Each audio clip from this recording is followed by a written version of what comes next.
بسم اللہ الرحمن الرحیم۔ آپ خود چیک کریں کہ آپ کے اوپر جادو ہے یا نہیں۔ میں آپ کو جادو کی 7 نشانیاں بتانے جا رہی ہوں۔ اگر یہ علامات کسی میں ظاہر ہوں تو وہ جادو کے اثر میں ہے۔ بہت سے لوگ پوچھتے ہیں ہمیں کیسے پتہ چلے گا کہ جادو ہے یا نہیں، تو میں آپ کو جادو کی 7 نشانیاں بتانے جا رہی ہوں۔ اگر آپ ان علامات کو دیکھتے ہیں تو آپ جادو کی زد میں ہیں۔ آپ کو کیا کرنا چاہیے؟ آپ کو اس کا علاج کرنا ہے، اور علاج کسی سے کروانا نہیں ہے بلکہ خود کرنا ہے۔ جادو کا علاج کیا ہے یہ بھی میں آپ کو آج کی ویڈیو میں بتاؤں گی۔ بہت سے لوگ جادو سے انکار کرتے ہیں، وہ کہتے ہیں کہ جادو حقیقت میں نہیں ہے، تاہم یہ سراسر غلط ہے۔ جادو کا ثبوت ہمیں قرآن پاک اور حدیث دونوں سے ملتا ہے۔ خود رسول اللہ صلی اللہ علیہ وآلہ وسلم پر جادو کیا گیا تھا۔ آپ صلی اللہ علیہ وآلہ وسلم بھی جادو سے متاثر ہوئے ہیں، لہٰذا جادو ایک کہانی نہیں ہے، جادو بالکل حقیقی ہے۔ بہت سے لوگ نظر بد کے وجود کا بھی انکار کرتے ہیں، حالانکہ صحیح حدیث میں موجود ہے۔ رسول اللہ صلی اللہ علیہ وآلہ وسلم نے فرمایا کہ نظر بد آدمی کو قبر میں لے جاتی ہے اور اونٹ کو ہنڈیاں میں، لہٰذا نظر بد اور جادو حقیقی ہیں، یہ کوئی کہانی نہیں ہے۔ آپ اس سے انکار نہیں کر سکتے، لیکن ایسا نہیں ہے کہ ہر دوسرا شخص جادو سے متاثر ہوتا ہے۔ تو اب ہم جادو کی علامات جان لیتے ہیں کہ جادو کی علامات کیا ہیں۔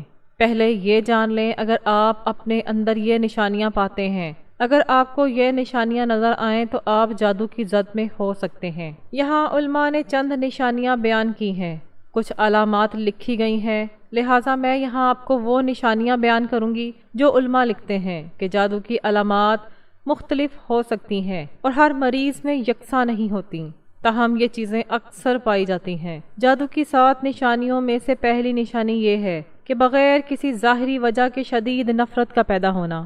اس کا مطلب ہے کہ رشتوں میں نفرت پیدا ہوتی ہے۔ بعض اوقات اکثر شوہر گھر آ کر سب کے ساتھ نفرت سے پیش آتے ہیں۔ اچانک میاں بیوی کے تعلقات میں نفرت کا پیدا ہو جانا اور نفرت کا بڑھتے جانا۔ میاں بیوی کا بغیر کسی وجہ کے ایک دوسرے کے ساتھ لڑنا جھگڑنا۔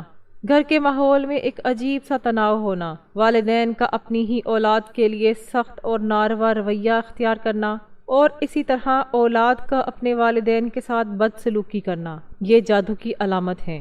جادو کی 7 نشانیوں میں سے دوسری نشانی، ضروری سامان دستیاب ہونے کے باوجود بھی کام میں بار بار رکاوٹیں آنا۔ اس کا مطلب یہ ہے کہ آپ جو بھی کام کرنے کی کوشش کر رہے ہیں اس میں رکاوٹ ڈالی جا رہی ہے۔ سامان دستیاب ہے، آپ کام کر سکتے ہیں، لیکن پھر بھی اس کام میں رکاوٹوں کا سامنا ہے۔ آپ ایک نیا کاروبار شروع کرنے کی کوشش کر رہے ہیں، آپ کوئی کام کرنے والے ہیں اور رکاوٹیں پیدا ہو رہی ہیں، یہ بھی جادو کی علامت ہے۔ جادو کی 7 علامات میں سے تیسری نشانی، غیر معمولی وہم یا شبہات، خاص طور پر قریبی تعلقات کے حوالے سے، یعنی تمام قریبی رشتوں کا مشکوک ہونا اور شوہر اور بیوی کے درمیان زیادہ گہرے تعلقات کے بارے میں شکوک پیدا کرنا، یہ بھی جادو کی علامت ہے۔ میاں بیوی پہلے ٹھیک تھے، لیکن اب شوہر بیوی پر غیر معقول شک کرنے لگا ہے، البتہ بیوی پاکیزہ ہے اور اس میں کوئی عیب نہیں ہے۔ اسی طرح بیوی کو شوہر پر شک ہو جاتا ہے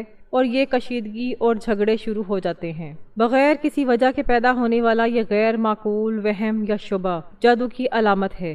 جادو کی 7 نشانیوں میں سے چوتھی نشانی یہ ہے کہ شدید غم یا افسردگی جس کی کوئی معقول دنیاوی وجہ بھی نہ ہو، پھر بھی اداسی کا ہونا، یعنی کوئی وجہ بھی نہیں ہے پھر بھی آپ ڈپریشن کی حالت میں ہیں، آپ پریشانی میں مبتلا ہیں اور آپ نے حسرت کی ایسی کیفیت برقرار کر رکھی ہے کہ آپ کو ایسا لگتا ہے جیسے آپ کسی گہرے دکھ میں مبتلا ہیں۔ آپ ڈپریشن کا شکار ہیں، آپ بے چینی میں مبتلا ہیں بغیر کسی مناسب وجہ کے، تو یہ بھی جادو کی علامت ہے۔ جادو کی 7 نشانیوں میں سے 5ویں نشانی، بار بار ڈراؤنے خواب دیکھنا یا سانپ بچھو وغیرہ کو دیکھنا۔ آپ کو خواب میں سانپ اور بچھو نظر آتے ہیں، خوفناک خواب آتے ہیں، آپ کو بہت ڈر لگتا ہے، آپ بہت زیادہ ڈراؤنے خواب دیکھتے ہیں۔ بہت سے لوگ یہ بھی شکایت کرتے ہیں کہ وہ بہت زیادہ ڈراؤنے خواب دیکھتے ہیں، ہم سانپ اور بچھو بہت دیکھتے ہیں۔ آپ کو خوفناک خواب آتے ہیں، آپ تیزی سے خوف زدہ ہو جاتے ہیں۔ بہت سے لوگ یہ بھی شکایت کرتے ہیں کہ وہ بہت زیادہ ڈراؤنے خواب دیکھتے ہیں، ہم اکثر سانپ اور بچھو کو دیکھتے ہیں، ہم خوف زدہ ہو جاتے ہیں، لہٰذا خوفناک خواب دیکھنا، سانپ بچھو دیکھنا اور ایسی خوفناک چیزیں دیکھنا، یہ بھی جادو کی علامت ہے۔ جادو کے ساتھ نشانیوں میں سے چھٹی نشانی جسمانی تکلیف ہے، جیسے شدید سر درد، جسم میں سوئیاں چبھنے کا احساس۔ حالانکہ میڈیکل رپورٹس نارمل ہیں، بہت سے لوگ شدید سر درد کی شکایت کرتے ہیں اور جسم میں پنوں اور سوئیاں چبھنے کا احساس ہوتا ہے، جیسے کہ سوئیاں چبھ رہی ہوں۔ لیکن جب ہم ڈاکٹر کے پاس جاتے ہیں اور کہتے ہیں کہ ڈاکٹر صاحب میں اس مسئلے سے دوچار ہوں، ڈاکٹر رپورٹس کرواتا ہے اور رپورٹیں مکمل طور پر واضح ہو جاتی ہیں۔ رپورٹ میں کوئی بیماری نہیں ہے، کوئی مسئلہ نہیں ہے، کوئی بیماری نہیں ہے، رپورٹیں بالکل واضح ہیں۔ لیکن وہ شخص کہتا ہے میرے سر میں شدید درد ہے، مجھے اپنے جسم میں سوئیاں چبھ رہی ہیں، میں یہ محسوس کر رہا ہوں، مجھے یہ تکلیف ہے۔ لہٰذا اگر رپورٹس واضح ہیں تو میڈیکل رپورٹس واضح ہونے کے باوجود لیکن پھر بھی آپ کو کوئی جسمانی بیماری ہے، کوئی جسمانی مسئلہ ہے، تو یہ بھی جادو کی علامت ہے۔ جادو کی 7 نشانیوں میں سے 7ویں نشانی یادداشت کا کمزور ہو جانا ہے۔ آپ کو کچھ یاد نہیں رہتا یا اس طرح کی چیزوں کو بھول جانا یا الجھن میں پڑ جانا، ہر چیز کے بارے میں الجھ جانا، یہ بھی جادو کی علامت ہے۔ یہ جادو کی وہ علامات ہیں جن کی آپ کو تلاش کرنی ہوگی۔ اگر آپ کو کوئی بیماری محسوس ہوتی ہے، اس طرح کی یادداشت کا مسئلہ ہے، کوئی جسمانی بیماری ہے، آپ کو اسے جادوئی نہیں سمجھنا چاہیے۔ بعض اوقات کوئی شخص اکثر طبی طور پر ڈپریشن یا اضطراب کا شکار ہو جاتا ہے، لہٰذا آپ کو سب سے پہلے ڈاکٹر سے رپورٹس حاصل کرنی چاہیے۔ اگر آپ کی رپورٹس نارمل آتی ہیں پھر بھی آپ کو ان مسائل کا سامنا کرنا پڑ رہا ہے تو آپ جادو کی زد میں ہیں یا نظر بد کے زد میں ہیں۔ بہت سے لوگ یہاں تک کہ کسی بھی چیز کے بارے میں تھوڑا سا بھی وہم آ جائے فوری طور پر جادوگروں سے رابطہ کرتے ہیں، یہ مسئلہ ہے، یہ بیماری ہے، اور وہ لوگ اپنے کاروبار کو چمکانے، بہتر بنانے کی کوششوں میں مصروف ہیں۔ اگر آپ ان کے پاس جائیں گے تو وہ فوراً آپ کو بتائیں گے بھائی آپ جادو کی زد میں ہیں، کسی نے آپ پر سخت جادو کیا ہے، آپ کی جان کو خطرہ ہے، اسے فوری طور پر توڑنا ہوگا، یہ کرنا پڑے گا، یہ چیزیں آپ کو لانا ہوں گی۔ یعنی وہ آپ کے اندر خوف پیدا کریں گے، آپ کو وہم میں مبتلا کریں گے، آپ جو کہ پہلے ہی پریشانی میں ہیں، یہ سن کر آپ مزید پریشان ہو جائیں گے، اور پھر اس کا انجام کیا ہوگا؟ وہ اپنے کاروبار کو بہتر بنائیں گے، اپنی دکان کو خوب چمکائیں گے، وہ آپ سے مال لیتے رہیں گے اور آپ کی دنیا اور آخرت دونوں برباد ہو کر رہ جائے گی۔ لہٰذا آپ کو اس طرح کا کوئی کام بالکل نہیں کرنا چاہیے۔ اگر آپ میں یہ 7 نشانیوں میں سے کچھ علامات موجود ہیں تو اس کا علاج آپ کو خود کرنا ہے۔ جادو اور نظر بد کا علاج قرآن پاک میں موجود ہے۔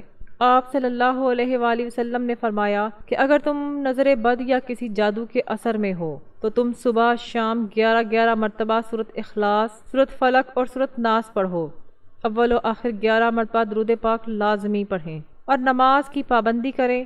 وضو کی حالت میں رہنے کی کوشش کریں، جہاں تک ممکن ہو وضو کی حالت میں رہیں۔ اگر آپ کا وضو ٹوٹ جائے تو فوراً وضو کر لیں، کیونکہ اگر آپ پاک رہیں گے تو یہ چیزیں آپ پر اثر نہیں کریں گی۔ کثرت کے ساتھ درود پاک پڑھیں، اسی طرح قرآن پاک کی تلاوت کریں اور سورۃ بقرہ ضرور پڑھیں۔ سورۃ بقرہ جادو کے اثرات کو زائل کرتی ہے، یہاں تک کہ سب سے زیادہ طاقتور جادو کے اثرات بھی اس سے تباہ ہو جاتے ہیں۔ انشاءاللہ یہ جادو، جنات، نظر بد آپ سے دور ہو جائیں گی۔ سورۃ بقرہ کی تلاوت کریں، سورۃ بقرہ کی ریکارڈنگ گھر میں چلائیں، اس سے آپ کے گھر سے منفی توانائی ختم ہو جائے گی۔ اسی طرح قرآن پاک کی تلاوت باقاعدگی سے کریں۔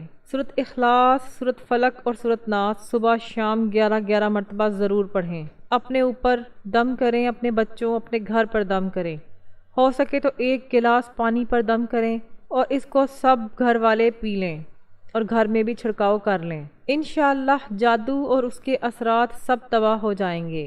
آپ نے مکمل یقین کے ساتھ یہ عمل کرنا ہے، کیونکہ یہ عمل کرنے کے لیے ایمان بھی ضروری ہے۔ ایسا نہ ہو کہ آپ خود نہیں مانتے ہوں، آپ کا دل ڈاماڈول ہوتا ہو کہ یہ آیات پڑھنے سے کیا ہوگا۔ ایسا نہیں ہونا چاہیے۔ یہ آیات، یہ قرآن شفا ہے، یہ مومنوں کے لیے شفا ہے۔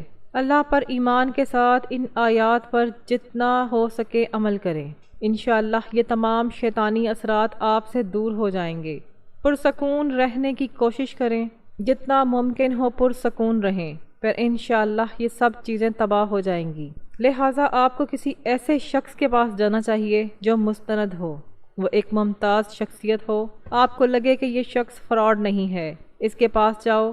ایسے لوگ پیسے کا مطالبہ نہیں کرتے۔ اگر وہ آپ سے پیسے یا اس کے بدلے کسی اور چیز کا مطالبہ کرتے ہیں تو آپ سمجھ لیں کہ اس میں کوئی صداقت نہیں ہے، کوئی حقیقت نہیں ہے۔ اگر اللہ والے ہیں تو اس سے علاج کروا سکتے ہیں۔ مجھے امید ہے کہ آپ میری بات سمجھ گئے ہوں گے کہ میں کیا کہہ رہی ہوں۔ اللہ تعالی ہم سب کو عمل کی توفیق عطا فرمائے اور ایسے منافقوں سے بچنے کی توفیق عطا فرمائے۔ اللہ ہماری حفاظت فرمائے، ہم پر اپنی رحمت نازل کرے اور ہمیں ایسی آفات سے محفوظ رکھے اور ہمارے ساتھ کرم کے معاملات رکھے۔ آمین ثم آمین۔ ناظرین، اگر آپ کو آج کی میری یہ ویڈیو اچھی لگی ہو تو ویڈیو کو لائک ضرور کریں۔ اگر آپ چینل پر نئے ہیں تو چینل کو سبسکرائب کریں۔ اس ویڈیو کو اپنے دوست، رشتہ داروں اور عزیزوں کے ساتھ ضرور شیئر کریں۔ ہو سکتا ہے کہ آپ کا ایک شیئر کرنا کسی کی پریشانی کو ختم کر دے، اور آپ سے گزارش ہے کہ اللہ تعالیٰ کے 99 ناموں میں سے کوئی ایک نام کمنٹ سیکشن میں ضرور شیئر کریں۔ اللہ تعالیٰ ہم سب کا حامی و ناصر ہو۔ جزاک اللہ۔ السلام علیکم ورحمۃ اللہ وبرکاتہ۔